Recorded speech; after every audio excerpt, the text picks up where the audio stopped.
지난번 설교에서 예레미야 선지자에게 별명이 있다는 것을 들어서 아실 것입니다. 예레미야를 눈물의 선지자라고 부르죠. 왜 눈물의 선지자일까요?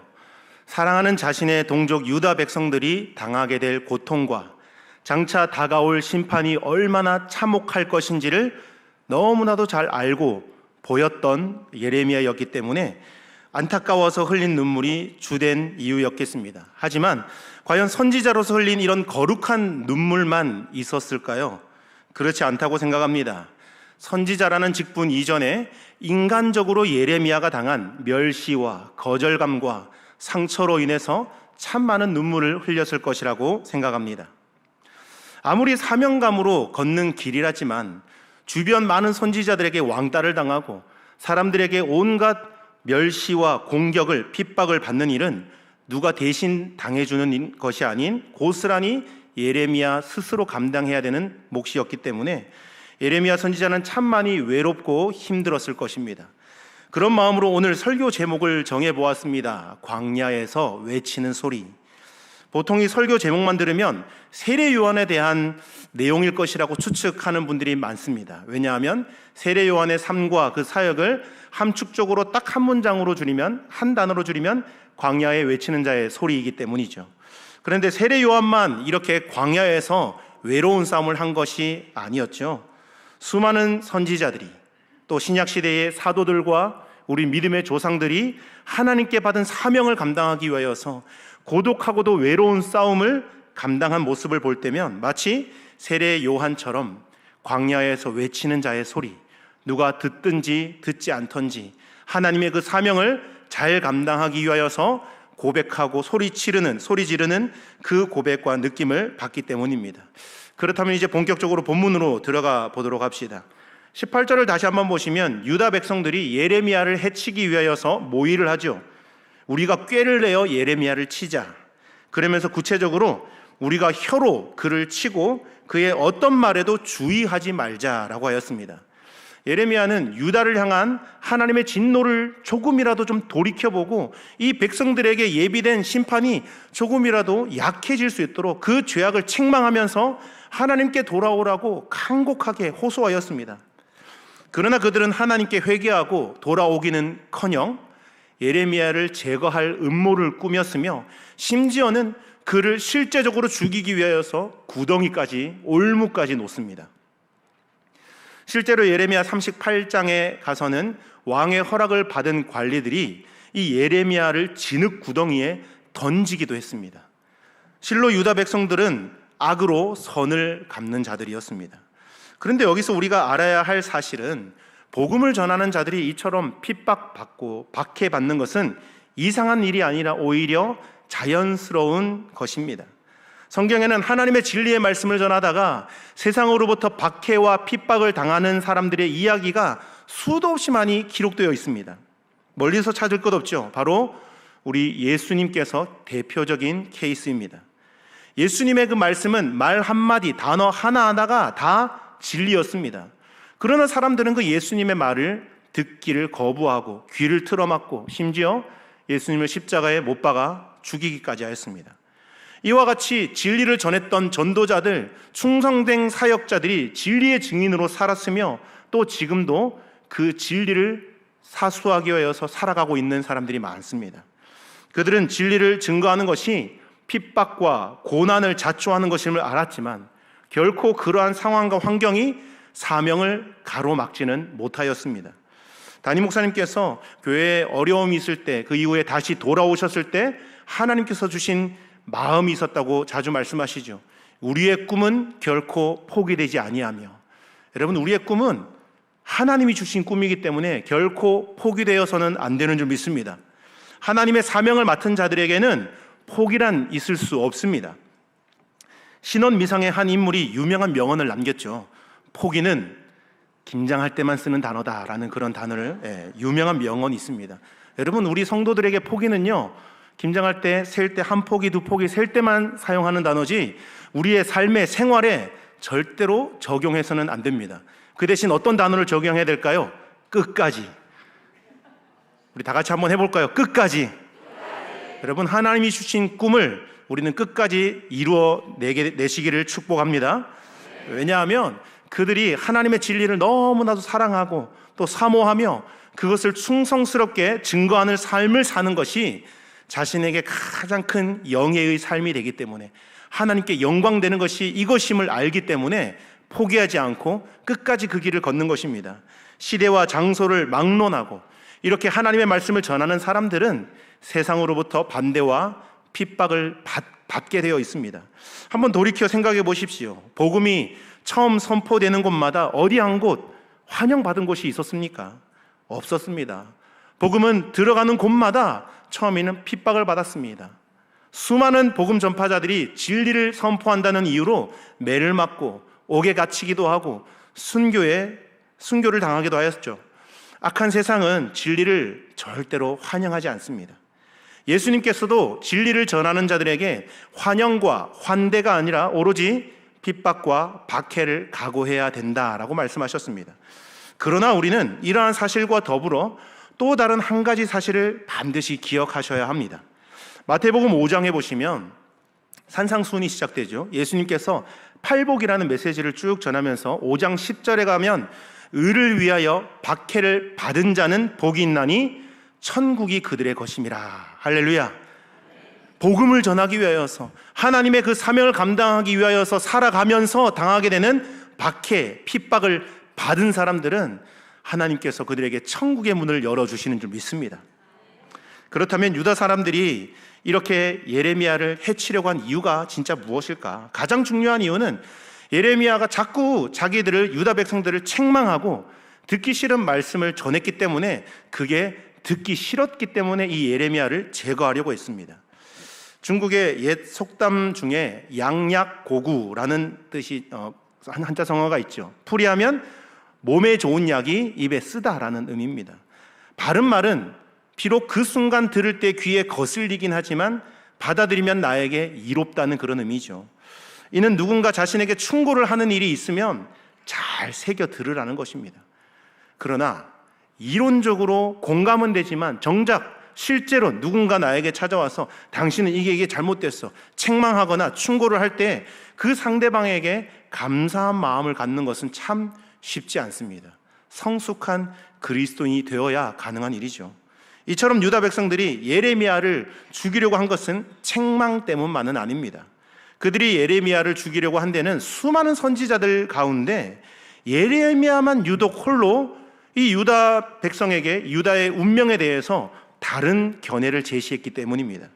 당시 예레미야가 선포한 메시지는 하나님의 심판이 임박했으니 지금이라도 돌이켜라, 지금이라도 회개해라, 돌아와라, 그렇게 전했죠. 그러나 예레미야 이외에 다른 수많은 선지자들은 유다는 평안할 것이다, 하나님의 성전이 예루살렘에 있고 하나님께 드리는 이 제사가 지속되고 있는 한 이 유다는 망하지 않을 것이다, 백성을 안심시키고 평안을 선포하였습니다. 그렇다 보니 유다 사람들이 볼 때 멸망과 심판의 예언을 하는 예레미야는 한마디로 사회의 혼란을 조성하고 있는 아주 악한 사람으로밖에 안 보이는 것입니다. 듣기 싫은 저주의 말을 퍼뜨리는 그런 자였죠. 그래서 그들은 예레미야를 제거하려고 한 것입니다. 이것은 마치 400명의 거짓 선지자들과 달리 북이스라엘의 패배를 예언한 미가야 선지자를 아합 왕이 미워하고 죽이려고 한 것과 같습니다. 그러나 진실을 말한 것은 예레미야 시대에 다수의 선지자들이나 아합 시대의 400여 명의 선지자들이 아니라 홀로 광야에 외치는 자의 소리를 선포한 예레미야나 미가야 같은 신실한 선지자들이었다는 것을 우리가 꼭 기억하셔야 합니다. 오래전이었죠. 2001년이었습니다. 모 증권회사 CF에 사용된 문구가 화제가 많이 되었습니다. 2001년에 어떤 영화가 개봉됐냐면 친구라는 영화가 개봉이 됐거든요. 이 친구의 주인공이 영화배우 유호성 씨가 나왔는데, 이 유호성 씨가 이때 이제 이렇게 많이 유명해졌죠. 그러면서 이 증권회사 CF를 찍었는데 이런 문구입니다.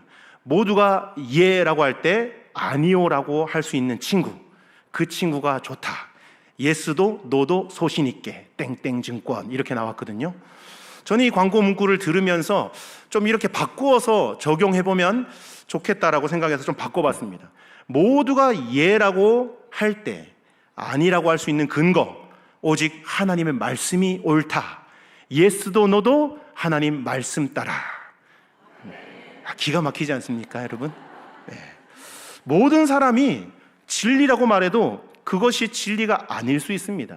절대 진리는 사람들의 생각이나 이성적 추론에서 비롯된 것이 아니며 다수의 사람들이 모여서 뜻을 모았다고 해서 그게 얻어질 수 있는 것이 진리가 아닙니다. 그것은 오직 진리 자체이신 하나님의 말씀에 근거한 것인가, 그것이 중요한 것이죠. 비록 소수에 해당되는 한 사람의 주장이라도 성경에 근거한 주장이라면 믿고 따라야 합니다.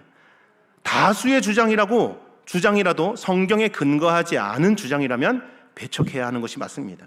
비록 사람들과 의견을 달리함으로 그들에게 박해를 받고 핍박을 받고 배척을 당한다 하더라도 우리의 이러한 결단과 믿음의 선포는 훗날 우리가 하나님 앞에 섰을 때에 선악간에 반드시 드러나게 될 것이고, 사람의 말이 아닌 하나님의 말을 믿고 하나님의 말씀을 신뢰하고 붙들고 살았던 사람들을 끝까지 믿음을 지킨 진정한 승리자로 인정해 주실 줄 믿습니다.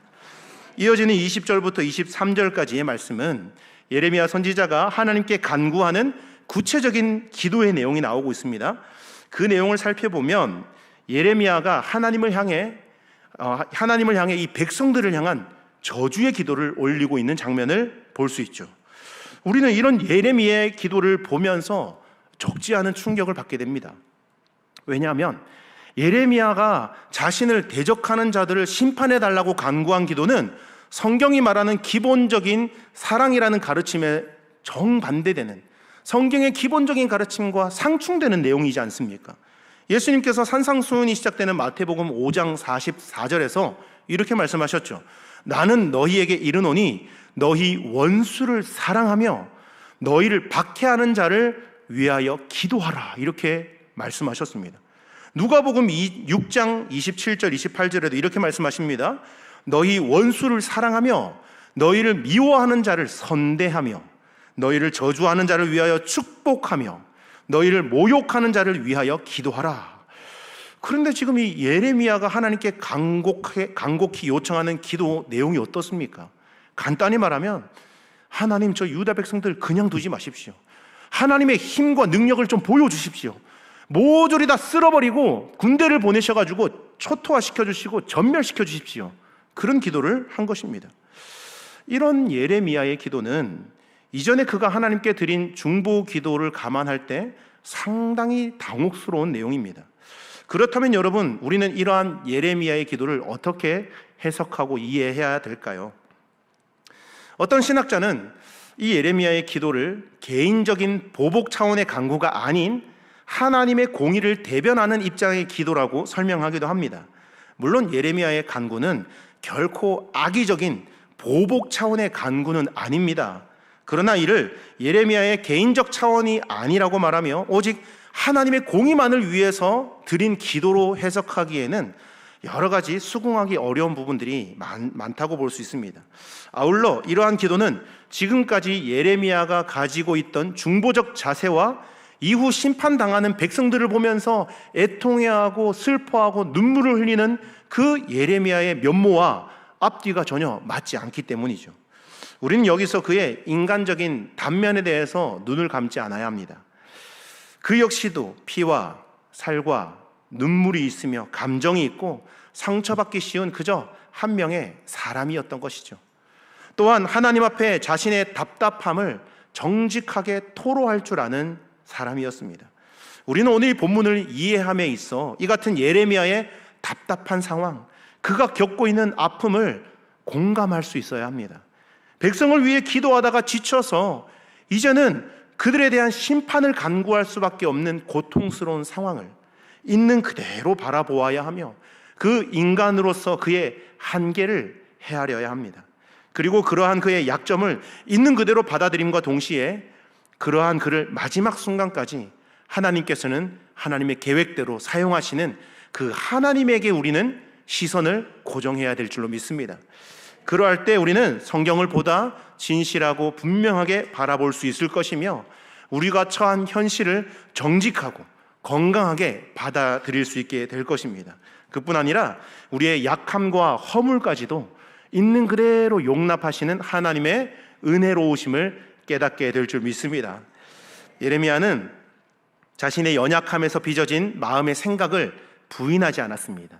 애써 감추고 숨기려 하지 않았습니다. 그것을 있는 그대로 하나님 앞에 솔직한 심정으로 다 고백합니다. 물론 예수님처럼 십자가에 달려 돌아가시는 순간까지 그들의 죄를 사해달라고 기도하면 더 좋은 기도였겠죠. 혹은 스데반처럼 돌에 맞아 죽으면서 저들의 죄를 저들에게 돌리지 말아달라고 기도하면 더더욱 좋았겠죠. 그러나 다른 한편으로 생각해보면 마음에는 복수와 분노로 가득하여 이를 어떻게 내가 해결할 수조차 없으면서 이것을 아무렇지도 않은 척, 거룩한 척 행동하는 것은 그야말로 하나님 앞에서 정직하지 못한 모습입니다. 주 안에 사랑하는 여러분, 우리는 오늘 이 예레미야의 기도를 통해 우리가 드리고 있는 기도의 자세와 모습과 우리 기도의 내용은 어떠한가 돌아보시기를 원합니다. 혹시 우리는 하나님 앞에 나아가면서도 선별적으로 어떤 것은 정직하게 고하지만 우리 마음에 분명히 자리 잡고 있는 질투와 복수심과 분노와 원망과 여러 가지 미움, 이런 신경은 철저하게 가리고 숨기려고 하고 있지 않습니까? 우리 아버지 되시는 하나님께서는 우리가 해결하지 못하는 마음의 여러 가지 문제들을 끌어안고 끙끙 앓으며 사는 것을 결코 원치 않으십니다. 하나님께 기도할 때 마음과 삶의 자리한 모든 것을 있는 그대로 정직하게 하나님께 내려놓으시기를 간절히 원합니다. 사랑과 은혜가 충만하신 하나님께서는 우리의 기도를 들으사 우리의 삶 가운데 놓인 모든 짐들을 다 벗겨주실 뿐 아니라 주님의 거룩한 은혜로 하늘의 신령한 지혜와 축복으로 저와 여러분의 삶을 은혜로 충만하게 채워주실 줄 믿습니다. 많은 한국 사람들이 기도할 때 막 다 내려놓고 기도합니다. 그래 놓고 또 기도 끝나고 돌아갈 때 내려놨던 것도 주섬주섬 다시 다 이고 지고 다시 집으로 돌아가는 분들이 너무나 많습니다. 우리가 기도했으면 아멘, 하나님께 맡겼으면 아멘 하고 다 맡겨야 될 줄로 믿습니다. 어떤 이들은 하나님 앞에서까지 이 마음의 아픔과 상처와 고통까지 특별히 탐욕적이고 내 안에 있는 그 악한 것들로 인해서 갈등하고 힘겨워하면서 정작 하나님 앞에서는 아무 일도 없는 것처럼, 그렇게 심각한 기도 제목이 없는 것처럼 숨기려고 해서는 안 됩니다. 우리가 하나님 앞에 모든 것을 아뢰을 때 하나님께서는 우리 삶의 모든 것을 세워주시고 회복케 하시며 온전케 하실 줄 믿습니다.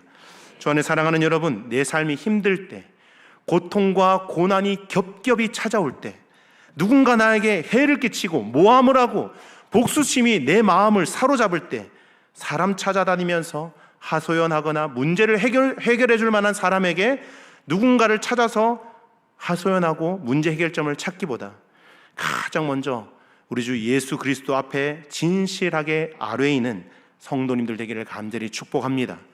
그 순간, 우리의 기도에 무릎이 꿇리는 그 순간 하늘의 문이 열리게 될 것이고 하나님의 역사가 이루어지게 될 줄 믿습니다. 이러한 기도의 역사, 기도의 비밀을 알고 이 예레미야처럼 진실되게 하나님을 고백하며 진실되게 내 안에 여러 가지 부정한 모습까지 하나님 앞에 온전히 다 맡기고 내려놓는 사랑하는 분당중앙교회 성도들 되기를 주의 이름으로 축복합니다. 기도하겠습니다. 사랑과 은혜가 충만하신 하나님, 오늘도 이 오후 시간 주의 사랑하는 백성들이 다른 곳에 머물지 않고 말씀이 있는 곳에 거하게 하시고 하나님을 예배하는 자리를 지키게 하심에 감사합니다. 오늘 말씀의 예레미야 선지자의 모습을 통해서 은혜와 도전을 받습니다. 많은 선지자들이 근거 없는 평안과 안전을 외칠 때에 예레미야 선지자만은 영적으로 깨어서 하나님의 말씀을 전했던 것처럼 우리도 이 세상에게 지배당하는 것이 아닌 말씀으로 이 세상을 장악하고 이끌어가는 주의 자녀들 되게 하여 주시옵소서. 때로는 진리를 지키기 위해 고난과 박해를 당할 수도 있지만 세상에서는 너희가 환난을 당하나 담대하라, 내가 세상을 이겼노라 하신 우리 주님의 말씀을 기억하며 승리의 백성들로 살아가게 하여 주시옵소서. 때때로 마음속에 어려움과 아픔과 상처되는 일들을 만나게 될 때 사람들 찾아다니면서 위로의 말을 듣기보다 먼저 하나님 앞에 엎드려 아뢰이며 주님이 주시는 참된 평안과 하늘의 평강을 구하는 주의 백성들 되게 하여 주시옵소서. 이 세상을 살아가는 주의 자녀들에게 십자가의 능력을 부어주시고 끝까지 주의 진리를 붙드는 자들로 살게 하여 주시옵소서. 이 모든 말씀 우리의 위로자 되시며 구원자 되시는 예수 그리스도 이름으로 기도드립니다. 아멘.